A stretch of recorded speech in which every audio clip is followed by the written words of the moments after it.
3-all of the evening.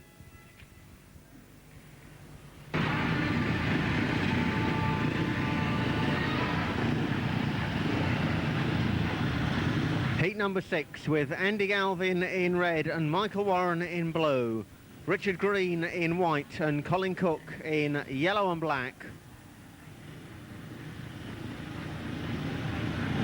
The rider's been indicated by the starting marshal to move up to the line.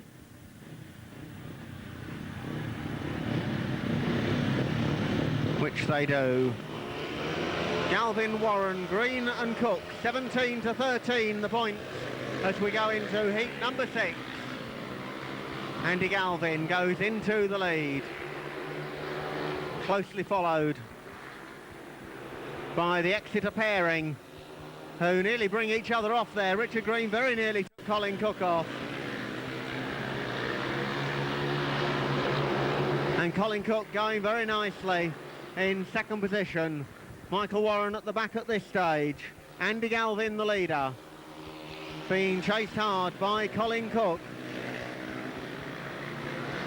Second place for Cookie, third place Richard Green. Andy Galvin coming round once again, 1 lap to go.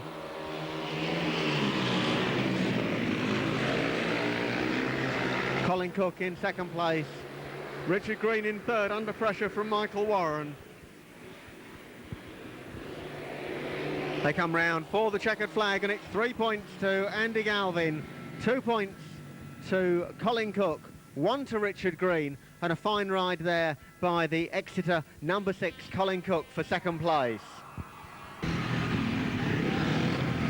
Heat number 7, and with the Kestrels 4 points ahead, 20-16, it's Steve Schofield in red and Tim Corneliuson in blue against Peter Jeffrey in white and Ian Barney in yellow and black.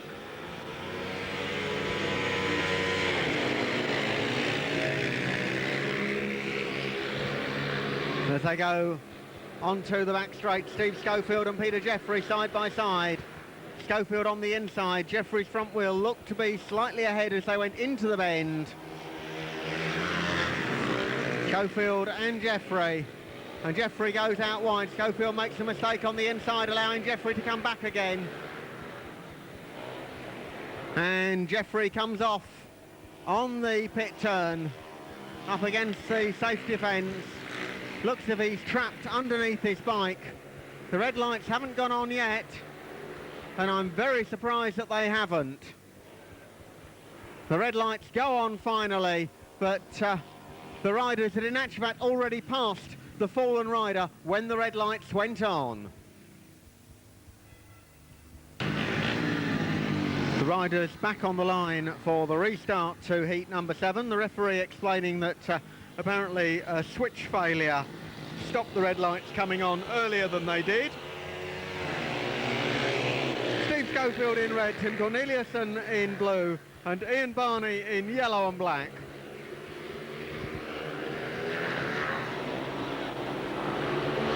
And it's Steve Schofield in the lead ahead of Ian Barney and Tim Corneliuson.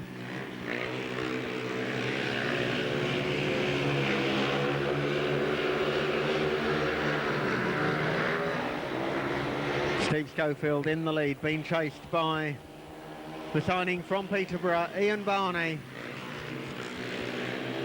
Ian's been up there at Peterborough for the last 12 years, but had to make a move due to one or two of the supporters up there apparently not appreciating his undoubted skill on a speedway bike.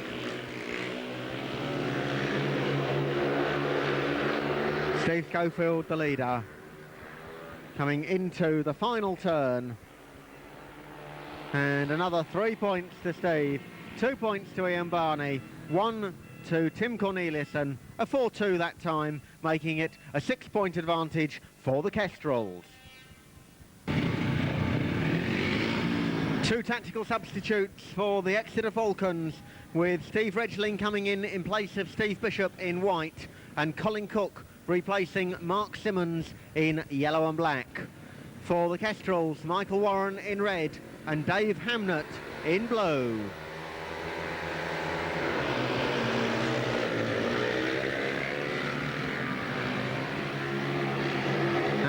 very, very close on that first bend, but it's the Exeter pairing who go into the lead. Michael Warren now looking for second position as they come down the home straight. Colin Cook under a lot of pressure. Steve Redgeling in the lead. Warren goes through into second place ahead of Colin Cook. And Colin Cook will now look for a way past Michael Warren again. Dave Hamnett well down, but the leading three all together. Steve Redgeling in the lead as they come round with just over 1 lap to go. Colin Cook doing the big burn up round the outside, but it doesn't get him very far. He's still behind the rider in red, Michael Warren. And Michael Warren doing a fine job here for the Kestrels.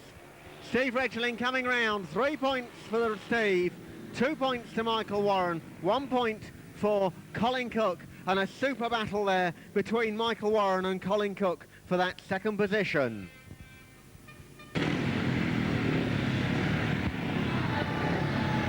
We pass the halfway point in the programme with 8 races gone and 8 still to go. This is heat number 9, 26 to 22, 4 points the difference in favour of the Kestrels. Gary Tagg in red, Paul Whittaker in blue, Richard Green in white and Colin Cook in yellow and black. And it's the Exeter pairing who come out of the tapes first. Paul Whittaker manages to split them as they go down the back straight, and it's Colin Cook in the lead. Whittaker in second position. Gary Tagg looking for an outside line on Richard Green. Richard Green looking for an inside line on Paul Whittaker, and things very close. Colin Cook the leader, Paul Whittaker in second, Richard Green third and Gary Tagg fourth.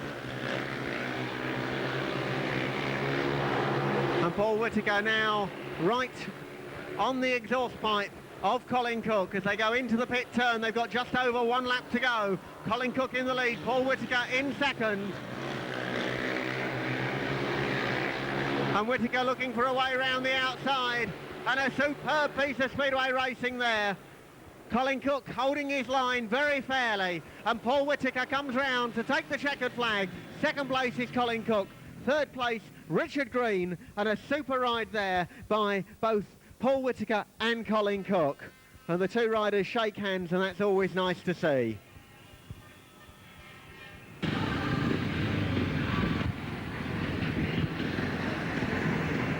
Still just those 4 points in it, 29 to 25. Andy Galvin in red in heat number 10, partnered by Michael Warren in blue. For the Falcons, Peter Jeffrey rides in white and Ian Barney in yellow and black.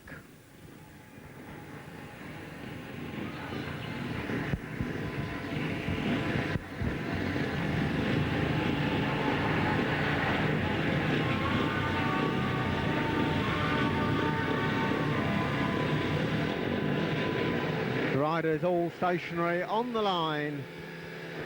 The tapes go up. Andy Galvin goes storming into the lead. Peter Jeffrey was in second, but now overtaken by Michael Warren. Galvin the leader, ahead of Michael Warren and Peter Jeffrey. Ian Barney at the back, not having a happy evening here at Waterton Road. Andy Galvin well clear of team partner Michael Warren. Peter Jeffrey in third position as Michael Warren comes off, and it looks as if Michael is not too well. The red lights go on.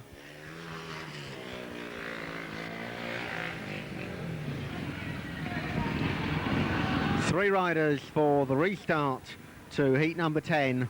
Michael Warren safe and well after his fall. Andy Galvin in red, Peter Jeffrey in white, Ian Barney in yellow and black. Andy Galvin takes up lead position as they go onto the back straight.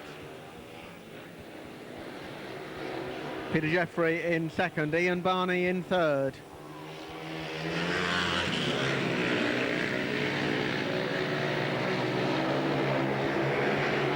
So far tonight, Andy Galvin 3 points from his two rides, looking fairly safe for another 3 this time, having fallen in his first race. Galvin the leader. Second place, Peter Jeffrey. He won his first race and then fell in his second on the pit turn. And in third place, Ian Barney, who's not been having too happy a time, a 1, a 2, and now in third place again for another 1 point. Andy Galvin coming round the final turn. 3 points for Andy, 2 points to Peter Jeffrey, 1 to Ian Barney, 3 points apiece, and still just those 4 points between the two teams after 10 races.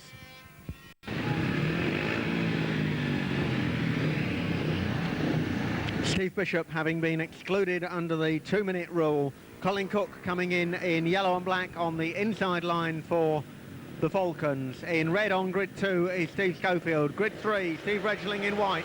And on the outside, Dave Hamnett in blue. And the Exeter pairing shut the door on Steve Schofield. And Steve Schofield is always at his most exciting from the back. But he's got a lot of work to do now. Steve Regling and Colin Cook side by side, not leaving any room whatsoever for Steve Schofield. And some very good team riding here by the Exeter Falcon pairing. Steve Regling and Colin Cook.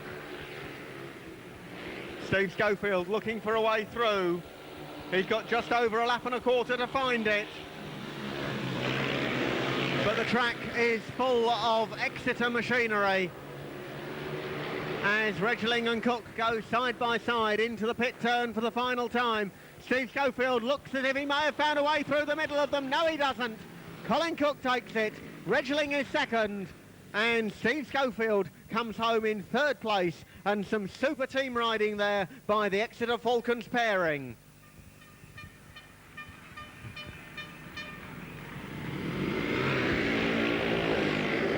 All three riders congratulating each other, some very fair riding and some great entertainment in heat number 11. The race of the night, meaning that the scores are now all level. A 5-1 in favour of the Exeter Falcons there, making it 33 points apiece as we go into heat number 12. Andy Galvin in red and Paul Whittaker in blue on gate positions 1 and 3. On the outside two gate positions 2 and 4, we have the Exeter Falcon pairing of Richard Green in white on the outside and Peter Jeffrey in yellow and black on gate 2.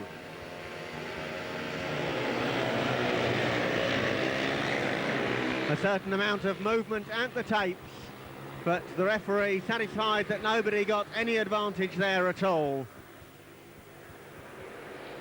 And as they come round for the first time, it's Paul Whittaker in the lead, Andy Galvin in second, Peter Jeffrey is third, Richard Green at the back.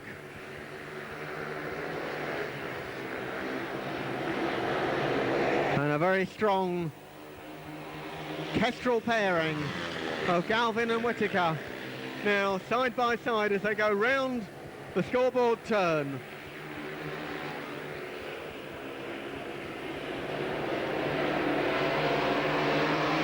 They come through with 1 lap to go. Paul Whittaker in the lead, Andy Galvin in second, Peter Jeffrey still holding that third position. The final turn, and it's looking like a race victory for Paul Whittaker. 2 points to Andy Galvin, 1 to Peter Jeffrey, a 5-1. The Kestrels bounce back, and it's 4 points the difference once again.